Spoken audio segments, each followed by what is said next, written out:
I don't feel peerdom right now. So, what do you mean by peerdom or whatever? And I basically mean colleagues, etc. Like colleagues, sorry. And that doesn't mean like that I don't have friends, right? I do have friends. So, at least it's not that bad out here. But I miss, or not sure if miss or is the right word, but I don't feel this sense of colleagues, sense of having colleagues or sense of having peers in what I do, right? Then I wrote some examples to see if I can explain myself better. So, one example is car YouTube, for example. In car YouTube, right, I put these 3 examples, right, of YouTubers. This is one YouTuber that makes videos or whatever, and I'm part of the Telegram channel that he has, right, paying money.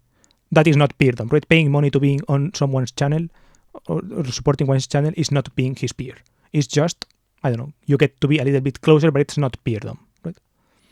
Then Lucas Abrieta is an Argentinian car YouTuber, and he kind of worked with Doug DeMuro, right? So he actually is his peer, right? Obviously, the scales are different, and obviously the sense of admiration goes one way more than in the other, right?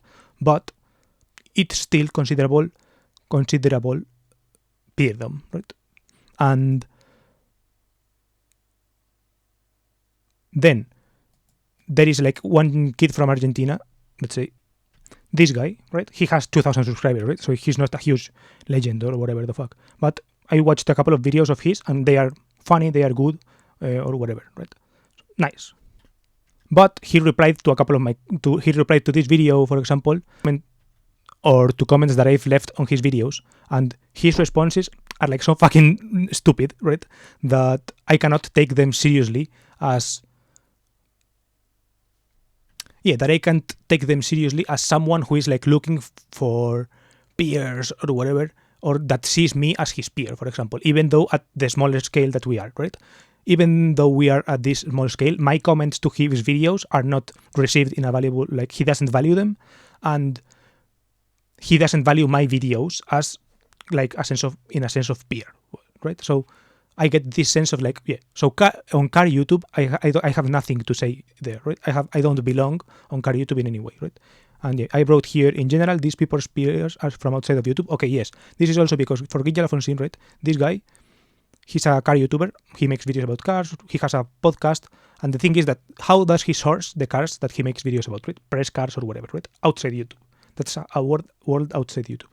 How does he source clients' cars or whatever? That is kind of inside YouTube, right? So from people who watch him, they can send him videos, but they provide the car, right? So that's how they become peers.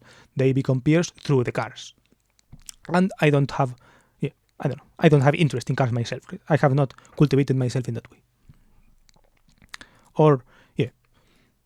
Or they are from outside YouTube also by being his actual friends, right? He has friends from workshops or whatever, or from other types of job or something, and he brings them to the podcast, whatever the fuck, right? Those kind of things. But it's like I don't belong in any of those categories.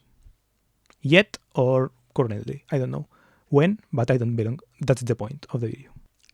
Then, the next thing that I thought about, F1 Twitter, right? I have a friend who is like active on Formula 1 Twitter, right?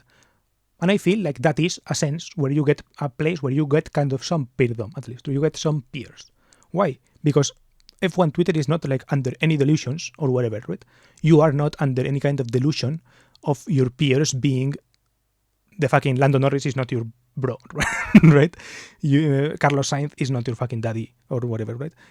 No, well, not your daddy. Maybe it is actually your daddy because he's not like an actual figure you see day to day. So you can like joke about Carlos Sainz being daddy or like Alonso padreando, all that kind of things, right? You can do those things because they are not like actively looking, right? They get the messaging and they get the support or whatever, but they are not your peers and you know it, right? Your peers are other F1 fans, right? So you make friends with other people who are F1 fans. That's kind of the point, right? Sometimes they know more, sometimes they know less, right? My friend is an engineer, mechanical engineer, and he actually likes this shit, right? So he probably knows more than maybe some fucking rando, right? that watches the races, but maybe does not know about how cars actually work that well, right? And knows more about it, like from hearing it and repeatedly hearing it and all this, than from actually like understanding the scientific perspective or whatever. But they still kind of, you can if you were the engineer, you can kind of explain a little bit, or if you are the other person, maybe you travel more and you see the actual thing live. I don't know. But it's like, in general, like there is this sense of peerdom because you are all peers with each other, because you are all fans of the same thing, right? And you kind of all know that you are not insiders, right? You are not the F1 engineer in that team, because those people, I guess, can't say a lot of those things, right? I don't know. It's like, it's a healthy place to be, I guess, right? And there is a sense of peerdom. And I'm not in any kind of community like that, right? I guess I like Taylor Swift, right?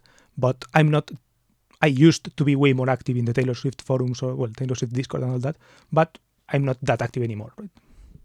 So, and I stopped being active for some reason, right? For a reason, right? I don't feel connected to that sense of how the fandom turned out to be, right?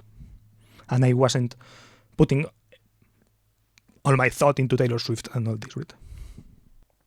Then the next thing I wanted to mention was like tpot. I'm part of a community, you could say, right, on Twitter, that calls itself tpot, or calls itself opposite of that, or whatever the fuck, right?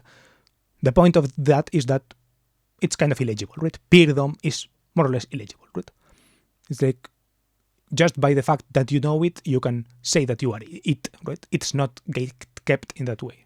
But the problem with that and it being illegible or whatever is that if it's illegible, it doesn't exist, right? If it is not illegible, there is no actual sense of peerdom or whatever. It's like the actual peers there know each other in real life, probably, or I don't know, have some kind of one-to-one communication between each other.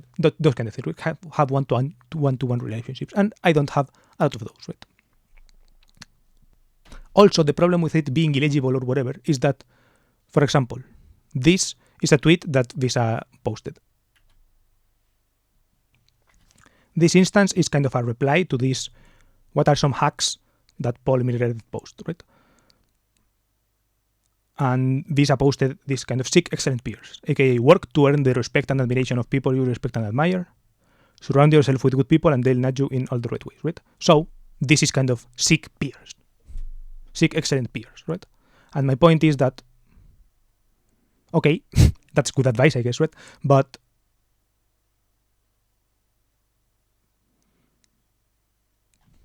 it makes sense, right, in a context where you have work, right? He's a writer, so for him, like, he has this particularity of his work being able to be the fucking tweets that he posts, right?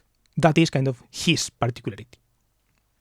And his source of success, you could say, whatever, right? For some other people, right, there is also their tweets are also the thing, right? And there are some other people who bring other things to the table, maybe, right? Who community organizing is the thing that they can tweet about, and the tweets themselves are cool or whatever, but the power behind them is the community or whatever the fuck, right? There are other people who are like, I don't know, entrepreneurs. So the entrepreneur posting is kind of the thing that they post about, right? You get the vibe, right? And now we get to this part, right? To the analysis of my situation. Tying it to Visa's tweet, it's like, so what is my situation? And first I have YouTube, right? And on YouTube, I feel like I'm not enough in many ways, right? So it's like, I'm not enough, not about cars enough, so people care, right? As I said before, it's like, if I interact with car channels or whatever, they know that I'm not a peer because I don't make car videos or whatever the fuck, right? So they don't give a fuck, right? And I don't know. It's like, I don't want this video to sound like I'm complaining because, well, I am complaining, but I don't want it to sound like it's like unfair that I am in this situation, right? No, I am complaining about the situation, but I understand it, right? I get why people who are into cars and see my channel don't give a fuck, because it makes sense, right? It makes sense. But still, it is the situation, right? Then, not enough numbers, right? My numbers are not big enough, right? So maybe if I was not a car channel, but I had huge numbers, people would give a shit, right? They would be like, oh, so numbers kind of turn you into this universal, it's like money, right? Money is the universal thing that everyone values by default, right? It's kind of the thing we have agreed upon that we give value to. So obviously everyone values it. And then honesty, right? I feel like my point was to find my honest place, or to find my voice, blah, blah, blah. That kind of shit, right? And I feel like I don't know, I feel like I have overshared, in fact, right? But it's still not enough, right? It's still not enough. people still don't give a fuck, which fair, right? It's like I'm complaining about it, but I don't think like I'm just complaining about it. I simply notice that this is a thing. It bothers me, right? Because, for example, for Visa, right, he also, and he says it, right? He says that he spent fucking years tweeting to an audience of 0, right? Or whatever the fuck, right? He has his own story and his own version of history, right? But still, right? I can complain. Can I not complain about it? I can complain about it. Right? I am tired, right, of this. I'm tired of. Yeah, I guess I am tired of the work that I do not earning the respect and admiration of the people I respect and admire. That is, I guess, what I'm tired of. And am I complaining about it? Yes, the video is complaining about it. But am I guess, do I think it's insane that has not happened? No, I think it is a pretty fair response to the shit that I make, right? I guess.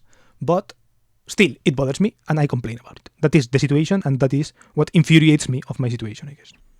Then, next thing, writing.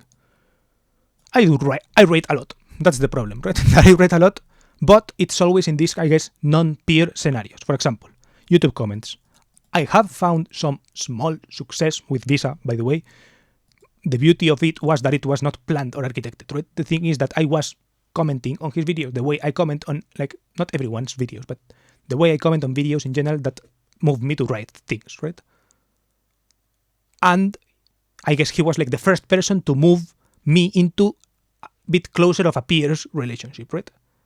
Normally, when someone writes a YouTube comment on your channel, you're like, who gives a fuck, right? It's like, I guess that's my perceived response as someone who writes a lot of YouTube comments, right? It's like the 98% of people don't give a shit, right? Then 2% like maybe click the heart or whatever, which is a small gesture of appreciation, but like then some people reply. And then some people like Visa, like one person out of, I guess, I don't know, thousands, has been like, okay, this was interesting. Let's do an experiment, right? So that was interesting. The problem was that it is not sustainable, right? It was just one experiment, one short experiment, like 1 year and a half ago or something, right? So obviously it can't sustain me. Then Twitter, similar, right? I have gotten some success on Twitter in the sense that I have gotten myself a couple of clients for video editing and all that, which is interesting, right? And sign of something, but it is also not sustainable, right? I can't pay rent on being found like that. And to me, the beauty of it all, right? The beauty was that it was not planned or architected from the beginning, right? If I set out, I know that I could set out to chase people like that, right? I could force myself to write comments that I think are good. But the problem is that those are not good comments, right? Those are not the good comments. The good comments are the ones that come from videos that I wanted to watch, I watched, I liked, and inspired me to write. That's the problem, right? Same with Twitter, right? The problem with Twitter is that I could fucking spam under every one person that I think I sense a certain sense of respect or admiration. Hey, can I, blah, blah, blah, blah, blah. Hey, can I, blah, blah, blah, blah. But I don't like that hustle, right? It's not that I don't think I'm capable of it or whatever. It's that I think it's not beautiful, right? I don't think it's beautiful. I don't think it makes the world a better place to be like that. I don't know. That's my thinking, I guess. Okay, now an analysis. The analysis of my situation is kind of over. I don't want to analyze my situation further. Leave your suggestions, like your analysis of my situation, in the comments. And also, now I would like to end the video with kind of a positive upward tone, right? Something like, but there is a solution, or something like, is there a solution?